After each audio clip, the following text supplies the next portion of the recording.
Well, Russia's blockade of Black Sea ports is choking off Ukrainian grain exports. Many countries in the global south depend on the shipments to feed their people. Ukraine needs them to keep its economy going. To skirt the Russian threat, Ukraine's sending most of its exports to smaller ports along the River Danube on its western border. From there, most shipments go downstream into the EU waters of the Black Sea, where they should be safe from Russian attacks. But in the past few days, Russia has started to bomb Ukrainian ports on the Danube, creating more challenges for the country. DW's Amien Eessif reports. Anatoly Artemenko has been farming this land since shortly after the fall of the Soviet Union. His business has seen ups and downs, but nothing hit him as hard as this war and the Russian blockade of the Black Sea. With a hint of irony, Artemenko says this summer's harvest of grains and seeds has been fantastic, and not just for him. Ukraine's agriculture ministry estimates the nation will produce around 60 million tons. But Artemenko has only been able to move 10% of his stores. The other 90% is sitting here, waiting for a solution. Just look at this. Isn't this great? This is a grain that feeds the whole world. Ukraine feeds perhaps 20% of the world. We have a lot of grain here. All these countries around the world, especially in Africa, are waiting for our grain, but we can't export it. It's really a shame. Artemenko used to send his grains and seeds down the highway to the largest port in Ukraine, the Black Sea port of Odessa. Today, he's sending off a truck in a different direction. The best option now is the southwestern route via the Danube River. This narrow country road is now Ukraine's most important trade corridor, and it's overwhelmed. The worst thing is the downtime, the fact that we are standing around like warehouses on wheels. We have to wait for a long time to see if a ship comes or not. Sometimes we sit here for weeks. The small port town of Reni now has the historic responsibility of saving Ukraine's grain market, and that's made it a target for Russia. Now, it's strictly forbidden to film at the port of Reni, but I just wanted to show you how close Romania is across the Danube River. A good swimmer could cross the river in just 15 minutes, and many thought that Russia would not be brazen enough to bomb a port just a few hundred meters away from a NATO member country. But they did, sending in Shahed drones in the early morning of July 24th. Those drones destroyed port infrastructure, including a warehouse full of grain. About a week later, Russia attacked another grain storage site just 70 kilometers east of here in Izmail. Dmitry Holubiev runs a small shipping company and has grain warehouses in the area. The rerouting of trade through the Danube has brought him additional business, but at a serious risk. I ask him if the recent attack made him worry. For my property, no. But for my people, we were of course very worried. Because during the attack, our people were in the port, and in fact in Izmail too. We were very worried about them. What's property? Human life is the most valuable thing. It's priceless. Ukrainian shippers like Holubiev might be willing to brave the Russian threat, but many foreign vessels scheduled to collect the grain are more cautious. This creates yet another bottleneck. The corn has been stuck inside of this warehouse for 3 weeks now, and they're finally able to move it out.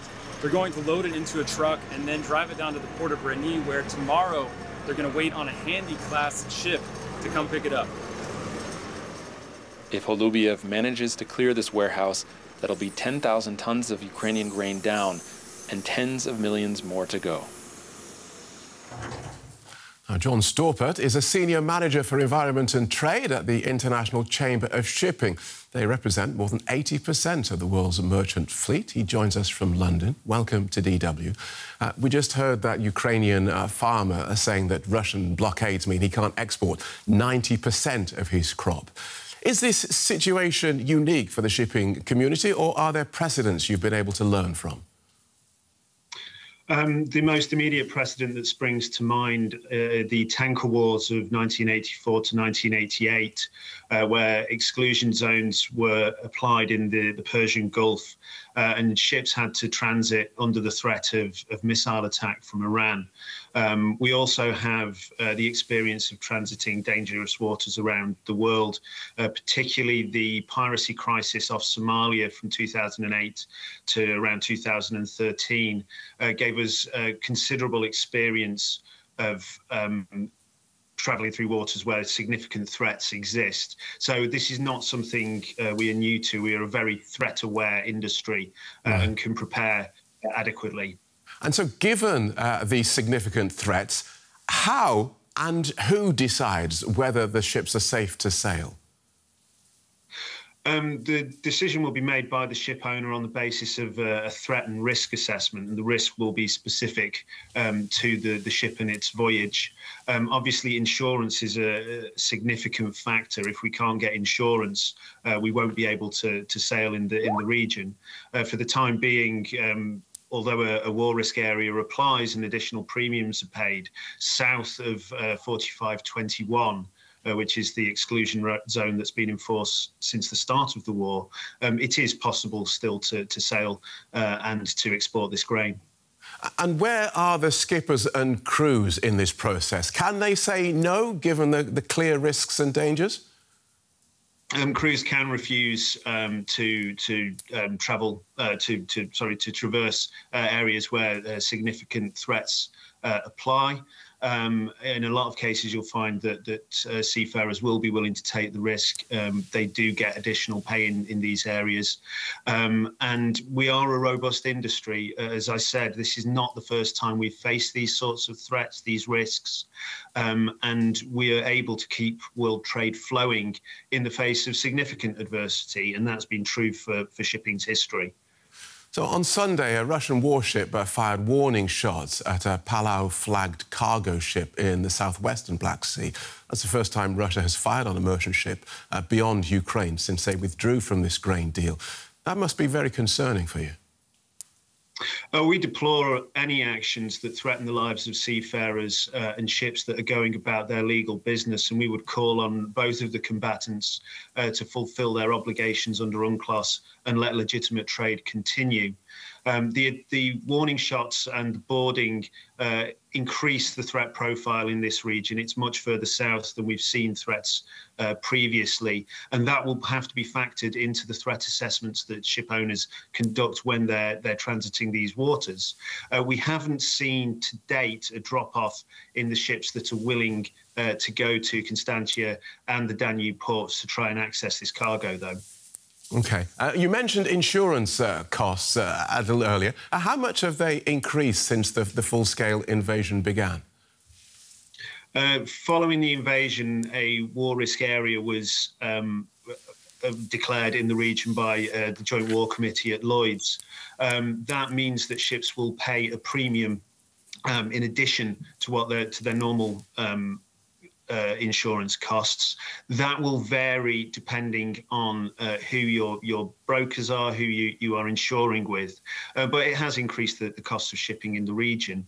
It's important to note, of course, that north of 45, there is no insurance being offered at the moment, although we understand that some insurers are considering it so that ships can use the temporary corridor that Ukraine has declared to the 3 ports that were previously in the Black Sea Grain Initiative. And just briefly, 45 is what? It's a line roughly from Sevastopol west. All right, good talking to you. It's the northwestern Black Sea. Thanks for outlining that so clearly for us. John Storpert from the International Chamber of Shipping. And Amien is now back in Kyiv for us. Some of the people you spoke to are risking their lives trying to export grain. What's driving them? Well, beyond just trying to save their livelihood, there's a certain sense of national pride here. Everyone we talked to along the whole system told us that they understand that the world is waiting for their grain, that a lot of countries depend on Ukrainian grains and seeds like corn, wheat, barley, and sunflower seeds, which Ukrainian produces the majority in the world of sunflower seeds. So they have a responsibility and a duty here. That's what they told us. A lot of men, especially in Ukraine right now, are struggling to find a job, and especially a job that they feel supports the war effort, and they feel that they have one and are willing to take major risks in order to keep doing it. That doesn't mean that everyone we talked to was not facing difficulties. Of course they are. The farmers we talked to were worried about their financial difficulties. The truckers were just completely exhausted. Many didn't even want to talk to us, just waiting weeks to get this grain out, to get back home. And of course, the shippers are taking a big personal risk being in warehouses that they know are Russia's #1 target on the Danube River. But all in all, they said they will keep doing it because it's their duty. It will help the war effort and will help Ukraine. Yeah, of course, because we're talking revenues the state needs to finance its defence. So how is the Ukrainian state supporting these people to get grain out of the country? Well, they're doing two major things. One is to give support to the Danube ports, financial, but also security. There's talk of giving them more air defense systems. Now, we weren't able to confirm this because those are, of course, secret, but there is certainly a lot of effort there to make sure that Russia cannot repeat this attack, that these two attacks on Reni and Ismail. The other is to make the Black Sea once again viable for foreign ships. Now, they cannot make it completely safe. The water is heavily mined. Russia has said that it will attack foreign ships going to Ukrainian ports under the understanding that this could be military shipments. But Ukraine has tried to establish corridors and has just announced that they're going to give permission to foreign ships to use these corridors that are protected by the Ukrainian Navy, and to pay, the government will pay for the damages incurred if they do hit a mine or are attacked by Russian ships. So this is one way that Ukraine is trying to make sure that this grain can get out of the country. OK, and you mentioned in your report that the western border area of Ukraine, very close to NATO member Romania, there are frequent and risky attacks there from Russia. That's right. We haven't seen Danube port attacks in the past couple of weeks, but that's still a threat. But just last night, the Lviv Oblast and the Volyn Oblast were hit. Several people died. Russia is not afraid of striking close to the Polish and Romanian borders. They've shown this over and over again. Russia claims that they're hitting military targets, but a lot of Ukrainians understand this as a form of terrorism to remind the whole country that they're at war here. The attacks on the Danube ports were the closest we've seen since the beginning of the war to NATO territory. Russia did attack with Shahed kamikaze drones, which shows that Russia is a little bit worried about escalating here. Kamikaze drones fly very slow compared to missiles, but Russia also wants to send the message that up to the very line of delineation, Ukraine is not safe from Russian attacks, and Ukraine has to deal with that threat. Amien Eessif reporting from Ukraine. Thank you.